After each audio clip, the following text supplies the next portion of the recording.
ನೋಡ್ರಿ ಹೆಂಗೆ ಬಂದದ ಕಾಯಿ ಭಾಳ ಬೆಸ್ಟ್ ಬಂದದ, ಬೆಸ್ಟ್ ಕ್ವಾಲಿಟಿದಾಗ ಬಂದದ ಮತ್ತು ಪ್ಯೂರ್ ಆರ್ಗ್ಯಾನಿಕ್ ಅದ. ಎಲ್ಲರೂ ಮನೆ ಪೂರ್ತ ಹಚ್ರಿ. ನೋಡ್ರಿ ಗಿಡ ತೋರಿಸ್ತೀನಿ ಫಸ್ಟ್.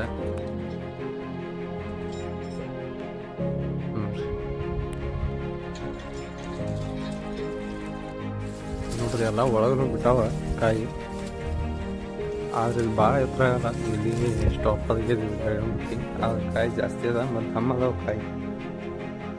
ಮಾರ್ಲಿಕ್ಕೆ ಅದು ಭಾರಿ ಆಗ್ತವ ಮತ್ತು ತಿರ್ಲಕ್ಕೂ ಮನೆ ಪೂರ್ತಿ ಹಚ್ಚೋರು ಚಲೋ ಆಗ್ತವ. ಆದ್ರೆ ಯಾವುದೇ ಕೆಮಿಕಲ್ ಹಾಕ್ಬೇಡ್ರಿ ತಿನ್ನೋದಿತ್ತಂದ್ರೆ.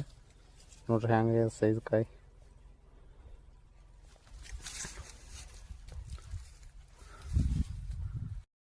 ನಮಸ್ಕಾರ ಎಲ್ಲ ದೊಡ್ಡ ಮಂದಿಗೆ.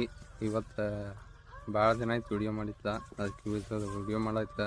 ಇವತ್ತು ಪ್ಯೂರ್ ಆರ್ಗ್ಯಾನಿಕ್ ನೋಡ್ರಿ ಕೇಸರ್ ಮಾವಿನಕಾಯಿ ಒಂದು ಹಣ್ಣಾಗ್ಯದ. ಬರೋಬ್ಬರಿ 3 ವರ್ಷ ಏನಾಯ್ತು ನಾವು ಗಿಡ ನೆಟ್ಟು. ಈ ವರ್ಷ ಎಲ್ಲ ಕಾಯಿ ಬಿಟ್ಟವ, ಭಾರಿ ಕಾಯಿ ಬಿಟ್ಟವ. ಕೇಸರ ಅದ. ಇದು ಅಪ್ಪುಸು ಒಂದು ಗಿಡ ಅದ ಮತ್ತು ಇದು ಕೇಸರ್ ಅದ. ತೋರಿಸ್ತೀನಿ ನಿಮಗೆ. ಭಾಳ ಬೆಸ್ಟ್ ಬಿಟ್ಟದ, ಶೈನಿಂಗ್ ಗೀನಿಂಗ್ ಎಲ್ಲ ಮನಾಡದ. ಮಾರ್ಲಿಕ್ಕೂ ಭಾರಿ ಇರ್ತದೆ ಮತ್ತು ಇದು ಪ್ಯೂರ್ ಆರ್ಗ್ಯಾನಿಕ್. ಇದು ಮನೆ ಪೂರ್ತತೆ ಹಚ್ಚೋದು ಅಷ್ಟೇ. 3 ಗಿಡ ಹಚ್ಚಿದೀವಿ. ಭಾಳ ಪ್ಯೂರ್ ಆರ್ಗ್ಯಾನಿಕ್ ಅದ. ಹೆಲ್ತಿ ಭಾಳ ಚಲೋ ಅಂದ್ರೆ ಆರ್ಗ್ಯಾನಿಕ್. ಕೆಮಿಕಲ್ ಅದು ಹಾಕಿ ತಂದು ಬೆಳೆದದ್ದು ತಿನ್ನೋಕ್ಕಿಂತ ಇದು ಆರ್ಗ್ಯಾನಿಕ್ ತಿನ್ನೋದು ಭಾಳ ಚಲೋ. ಅದ್ರ ಕಲ ಎಲ್ಲರೂ ಆರ್ಗ್ಯಾನಿಕ್ ತಿನ್ನಿರಿ. 3 ವರ್ಷದ ಗಿಡ ವ್ಯೂ ತೋರಿಸ್ತೀನಿ ನಿಮ್ಗೆ, ಎಷ್ಟು ಭಾರಿ ಕಾಯಿ ಬಿಟ್ಟ ಅಂತೇಳಿ. ನೋಡ್ರಿ ಎಲ್ಲರೂ.